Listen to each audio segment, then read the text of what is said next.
Hey, look, here's a familiar face. It's only Mel Thorpe, everybody. Hello, I'm back. She's back. Yeah, look, fast forward to, when we spoke to you a while ago about, it was like the early days, wasn't it, of getting ready for the launch. Here we are on night before launch. How are you feeling? Yeah, just so excited. The nerves hasn't kicked in yet, but I'm sure they might, but it's just adrenaline now. It's adrenaline, coffee, and excitement. Yeah, we're pumped. And it really is feeling, certainly for us, a reality to have launch happening here in Cornwall. And for you, of course, it's been on the cards for years. But, how are you feeling in terms of actually seeing things come together, and the international space community is all eyes on Newquay? Yeah, it's quite surreal. I was driving home back from site last night, and my voice came out of the radio again, and it's just all it is surreal. But we're just so proud to be representing Cornwall on the world stage in the way that we are, and showing them a little bit of this amazing county. Just the Virgin Orbit team, all the international media that will be here, as well as tomorrow having a lot of international space companies as well. It's kind of like a little mini G7. It's another chance, but this time we can open it up a little bit more, invite public up onto site, and we're really excited for that. And I think the community, the public, are really on board with what's happening, aren't they? Oh yeah. We have tickets to come in and view the launch, even though it's going to be at night, in the dark, all of that, and we crashed Eventbrite. It crashed. I think somebody said that we sold more tickets per minute, and they're free, by the way, but we sold more tickets per minute than Glasgow. And we've had people over the years saying nobody's going to want to come and see it. It's just a 747. It's not that exciting. And I'm like, no, it's so, people want to come and be part of history. And when does something like this ever happen these days? So it'll be so much fun. And I know we're really focusing our energy on the launch today or tomorrow and this week. What is in store for the future? Because I know this is like the first one. This is setting the precedent now, and I really hope that we get to come back and do coverage for every launch that happens. But it's an exciting time.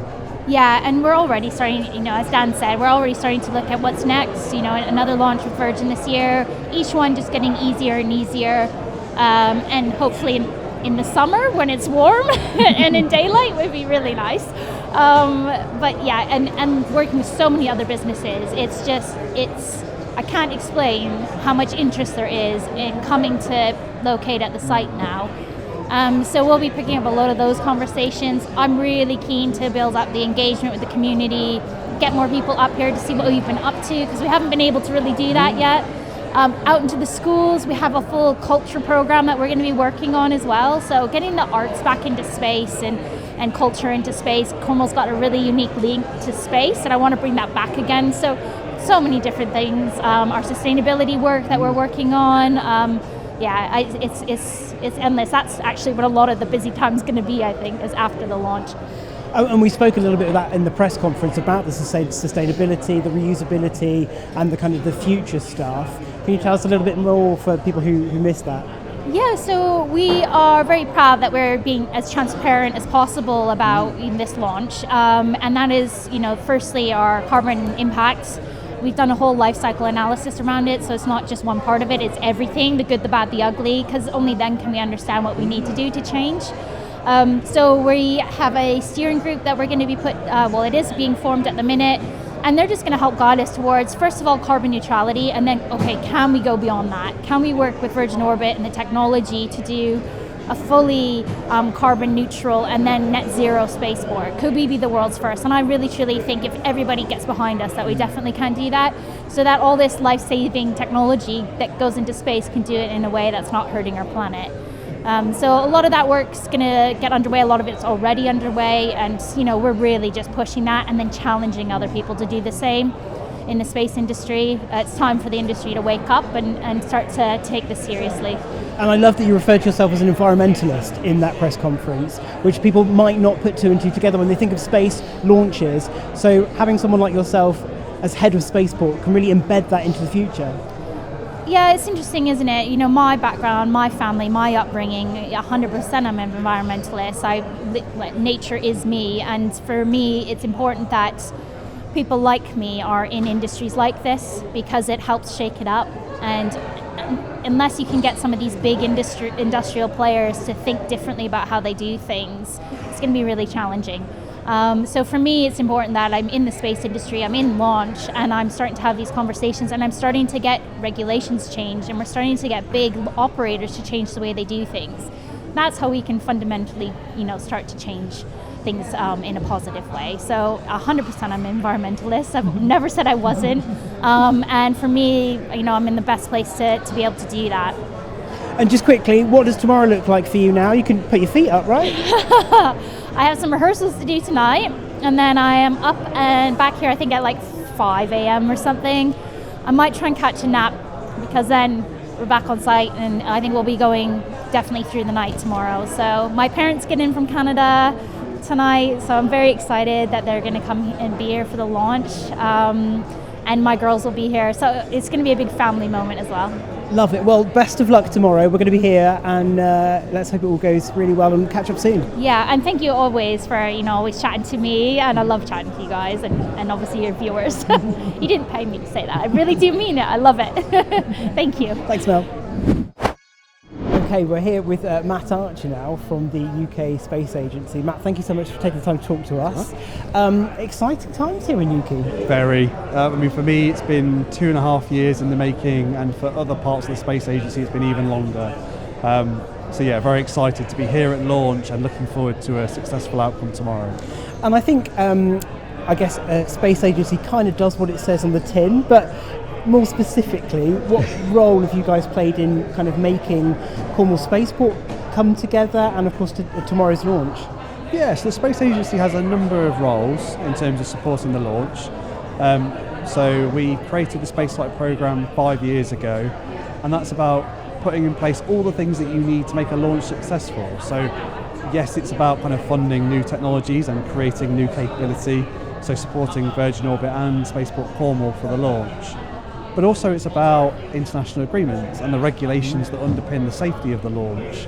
So it's been a real kind of long road for us in terms of putting legislation through Parliament, creating a new regulator in the CAA, but also all the background activity that I know much of my team have been ongoing with, which is working closely with Spaceport Cornwall and Virgin to get here, and hopefully the international agreements with Spain, Portugal, Ireland, and so many more.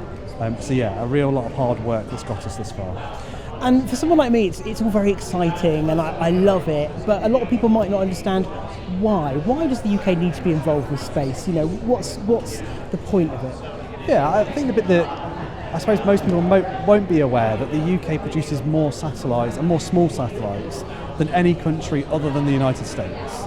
So we have a real heritage in producing new technologies that can produce services for us here on Earth.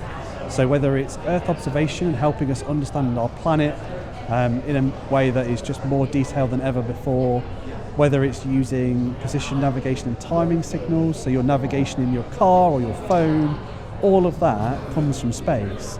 And what we've seen is an explosion in the demand for those services and the innovation that's around them. So this launch in particular has some new technologies around maritime surveillance. It's creating the first satellite going into space, which will do in-orbit manufacturing for the first time. It's a great opportunity for the UK to capture, I think, a new part of the space market, but equally build high quality and highly paid jobs here in the UK that otherwise we would miss out on. A real opportunity for the Space Agency to show the best of what we can achieve. And we're wishing all the luck for tomorrow's launch, but what's next for your job, the Space Agency, I guess pushing forward continuously? Yeah, we're always pushing the boundaries of kind of what we can do for the space sector and how we can support kind of everybody in the UK, so whether that's through economic investment or new jobs. For me, it's about moving our focus from here in Cornwall up to the other end of the UK. So we're looking forward to vertical launches in Scotland, so whether that's with ABL Space Systems or with Orbex or Skyrora or even other providers like High Impulse. We'll be working with them to make sure that they can operate successfully from Scotland, and that's a real challenge ahead. So looking forward to it, and an exciting time for the UK. Matt, thank you so much for your time today, and we'd love to catch up with you again in the future. Of course, more than welcome. I'm happy to kind of join any time.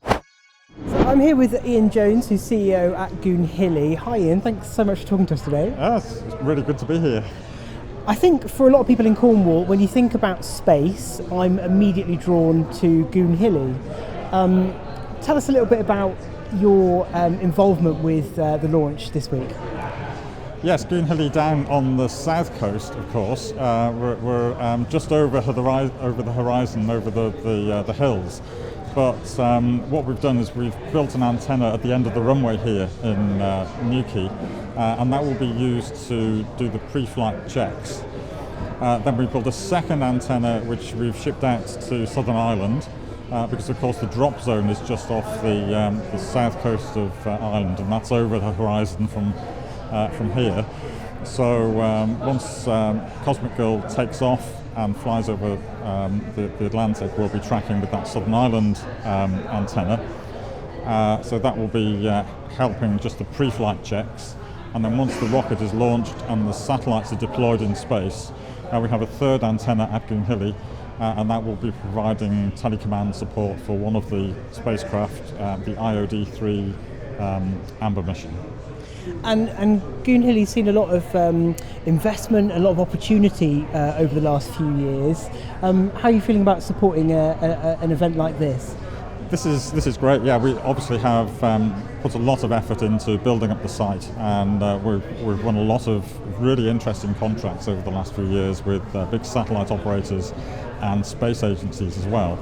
We've converted our 32-meter dish to be the world's first and only deep space antenna. So last month we helped support the NASA Artemis mission to the moon, and right now we're supporting another mission that's going to the moon.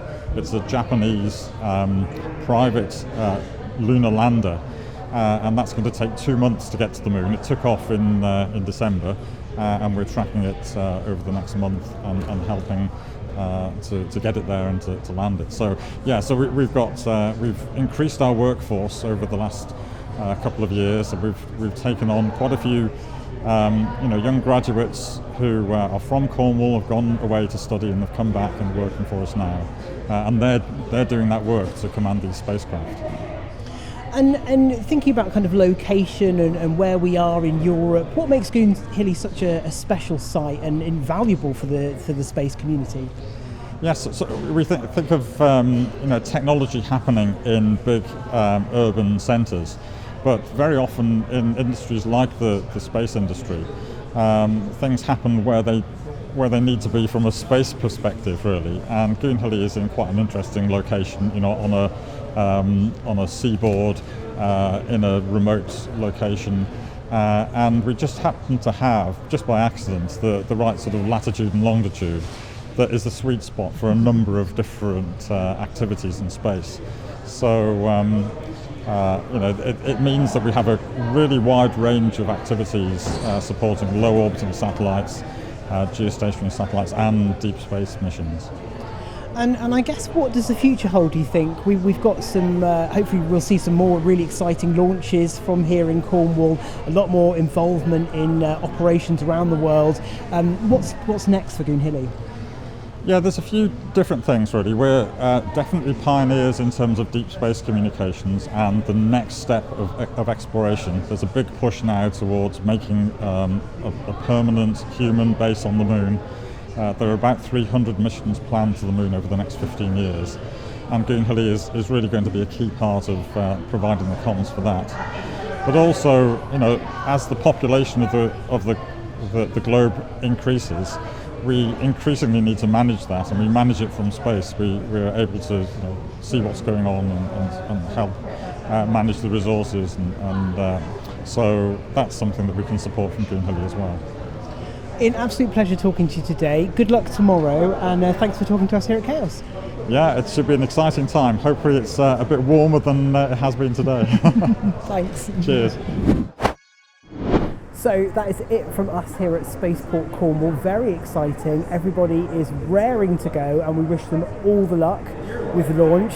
Stay tuned. You're going to be able to catch our live stream on Monday evening, anytime from 9 p.m.